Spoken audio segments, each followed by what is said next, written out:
Hello. Recently, I have made a horrible mistake, where after a long night of heavy drinking, various other forms of substance abuse, and sleep deprivation, I decided to play a game that I hadn't touched in quite a long time. Dark Souls 3.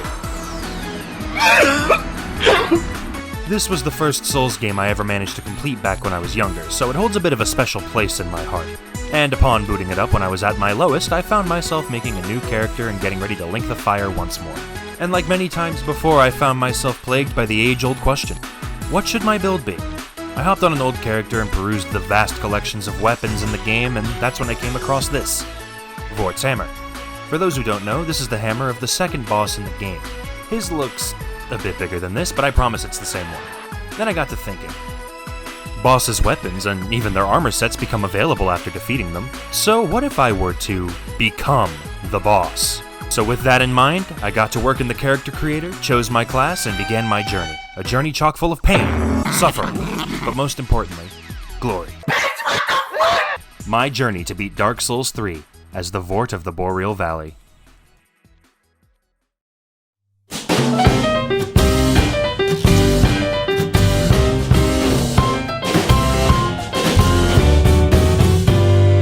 First order of business is clearing the starting zone, where it's imperative that we grab a couple of items that'll make this journey a little bit easier on us.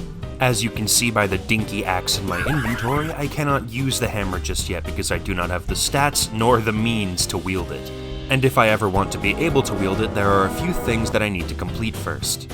Acquiring the hammer is as easy as defeating the second boss and getting its soul. Sadly, I'm not going to be able to wield it right away, because I'm still going to need to get the transposing kiln in order to change the soul into a weapon in the first place. And if I want the transposing kiln, I'm going to have to beat the third boss in the game. So we have lots to do. In preparation for this weapon, I chose Warrior as my class because it has the highest starting strength stat, and I want to be able to wield this hammer pretty much as soon as I get it. Given that I start at level 16 and I need 30 strength points in order to wield this thing, I should be able to grind those 14 levels, hopefully between now and whenever I get the transposing kiln. Easy enough, right? Let's begin.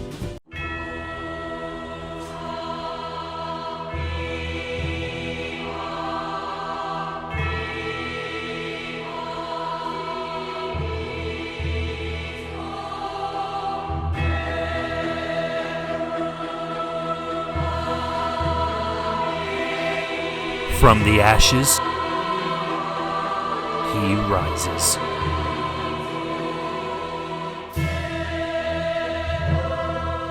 Ninja Tyler Blevins. Fuck you, kid. Now resurrected from my dusty grave, we start our adventure by killing anything and everything we see.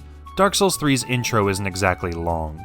In fact, you could actually run to the first boss right off the bat within less than a minute if you really wanted to. This has the added benefit of the game rewarding the player for snooping around and looking for early loot. Just don't snoop too far or else you'll anger the shiny pit bull. But I'm bored, and these lame-ass hollows hardly give me any souls, so I think it's about time that we take on the first boss. Yudix Gundyr is by no means easy if you're a new Souls player, but someone who's been playing as long as I have doesn't really find him much of a challenge anymore. He's a fairly simple, two-phase boss fight that ends pretty quickly if you know what you're doing. The general rule is just try and stay behind him as much as possible. His attacks are also extremely well telegraphed, so it's very hard to be caught off guard. Oh no!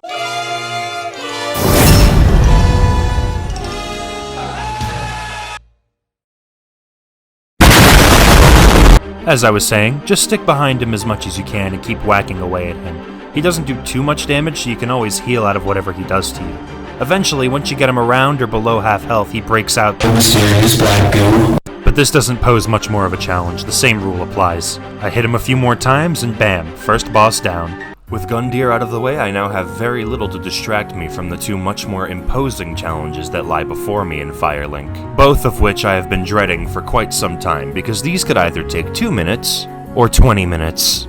But before I do that, I enter the shrine and I jab the coiled sword into the bonfire, marking my new checkpoint. I have over 3,000 souls, which is trivial later on, but a precious commodity at the moment, so I definitely want to spend them before I attempt this next challenge. I chuck 5 levels into strength, leaving me at level 21. 21? And then I set off for my first challenge, the Swordmaster. Some of you may find the Swordmaster to be really easy, and to that I say, good for you. I don't. I have a hard time staggering him, And since he can generally kill me in about 2 hits, it proves to be a really difficult fight, because at this point in the game I only do about this much damage. If I wanted to overcome this first challenge, I was gonna have to get serious. Round 2, fight!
Now that the Swordmaster had fallen, it was time for me to face my age-old enemy, the tree jump skip. I have an embarrassing amount of trouble with this fucking thing. I've literally sat there for several minutes just getting angrier and angrier as I think for just a moment that I might have pulled it off, only for my character to get blocked by the smallest bit of invisible geometry to ever exist in this game. Every time I miss, I could feel a piece of my existence rust and fade away. It's excruciating.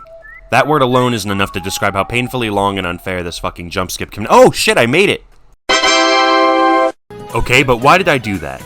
Well, for a couple of reasons. By completing this jump, I'm accessing some incredible valuable loot. For starters, an Estus shard, so my flask will be larger and thus my alcoholism more destructive. But that's not all. By rolling through the illusory wall over here, we can gain access to the ring I'm going to be wearing for pretty much the rest of the game, the Silver Serpent Ring, which increases the amount of souls dropped by enemies. Thanks to good old tree jump skip, these rather late game rewards are now my starting items. With our starter package secured, Estus increased, and our souls spent, I rest up at the bonfire and travel to the first location, Lothric Castle.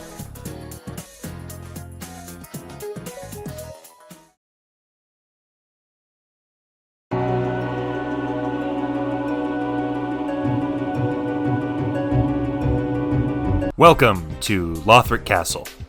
The game has officially begun.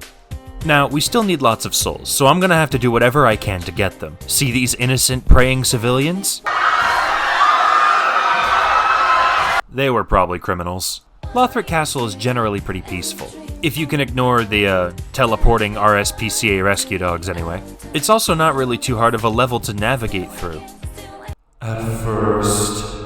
And the enemies are mostly weak or just won't fight back at all. However, there are a few threats to take note of here in Lothric Castle, and while on other runs I could skip them and then come back when I'm stronger, I don't have that option this time, because since I need all of those souls, I'm gonna want to kill everything. Thankfully, early on it's mostly just innocent bystanders, but, well, they can't be that innocent, because if you wait too long, they unleash serious black goo. Or like these lantern guys, where if they see you, they go, and now suddenly every enemy within a 500-mile radius is coming for you. There's also a few hidden tricks around on this map to help you get souls faster.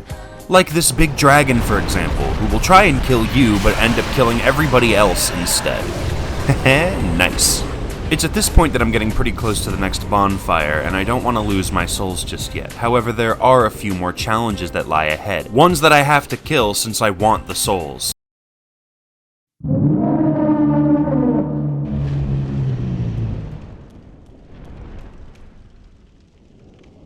Nope.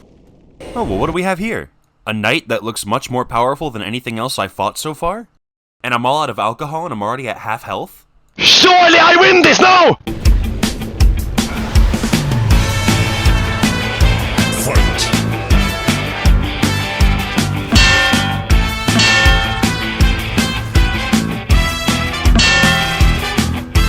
Fuck you!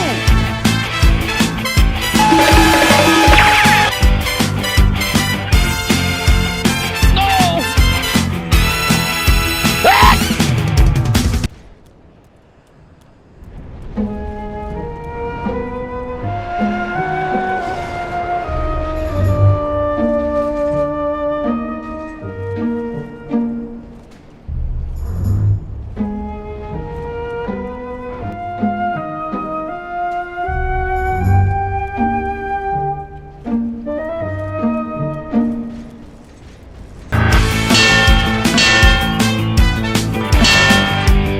I gotta get out of here!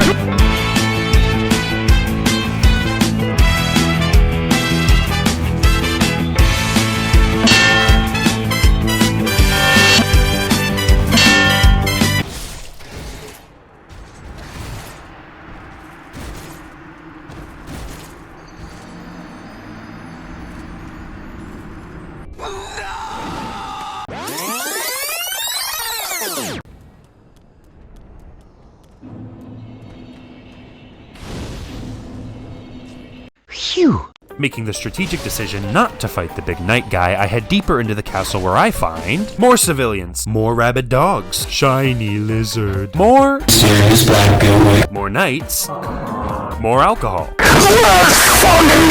one big boy, and finally, a shortcut. I head back to the shrine and get my strength to level 26. Nice. Steal a banner from a homeless old woman. Nice. Then I finally make the run to the boss we've all been waiting for.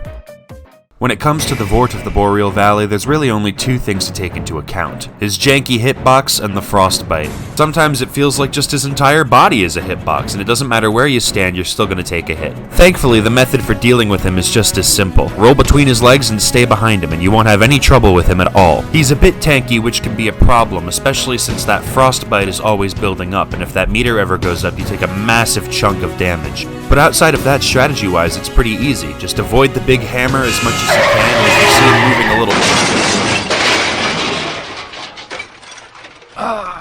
Oh shit, I know what's wrong. I forgot my winter clothes. Alright, let's run that back.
With Vordt successfully defeated, we are now halfway to obtaining this weapon. This concludes the lighter half of Lothric Castle, so now it's time to head on to the next area.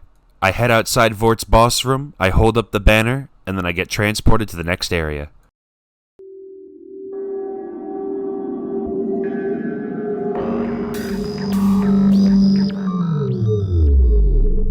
Welcome to Woonsocket, Rhode Island, a city which boasts the highest standard of living. A town filled with dogs so well trained they don't even need to be on leashes.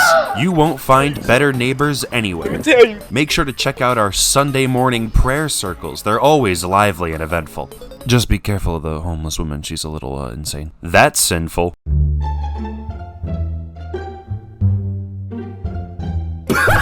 What else do we got? Soup kitchens for the homeless. They can be a little aggressive sometimes. Men in cages? What the fuck is going on?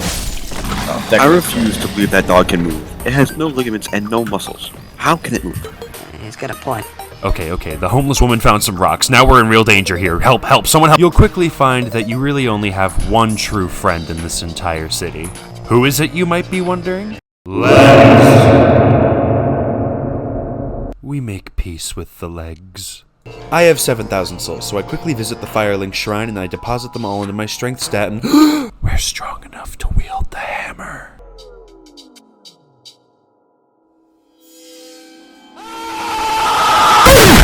Thank you, legs. I grab an undead bone shard to make my alcohol stronger, and then finally head into the castle where we can fight the next boss.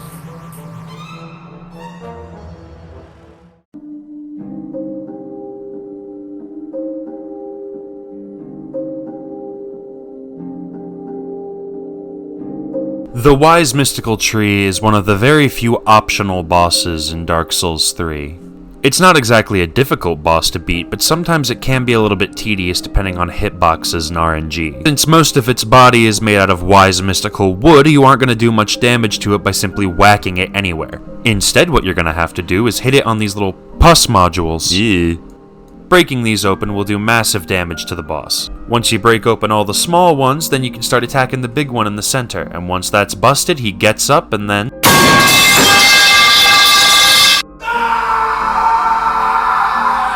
Now you're fighting him down here, but the boss doesn't really change at all. Except for the giant white hand anyway. Just keep slashing at the pus modules and hit that hand in the center once you can't find any more, and then eventually you'll kill the boss.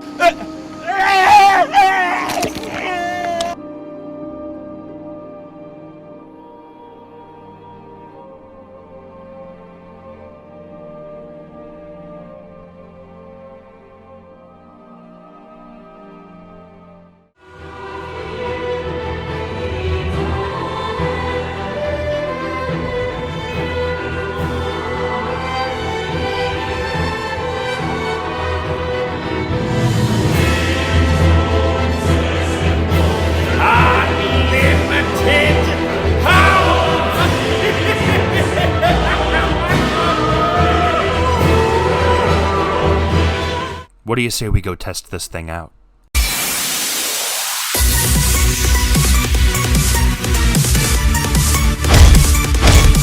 That's a lot of damage!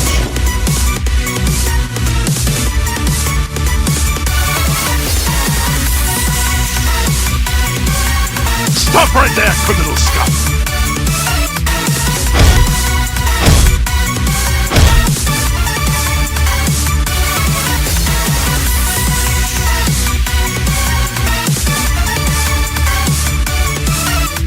There you are, you little shit.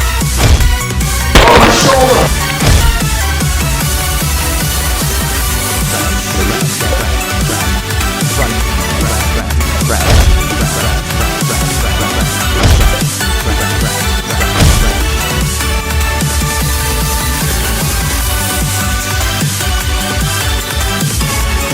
Oh yeah, Mr. Krabs!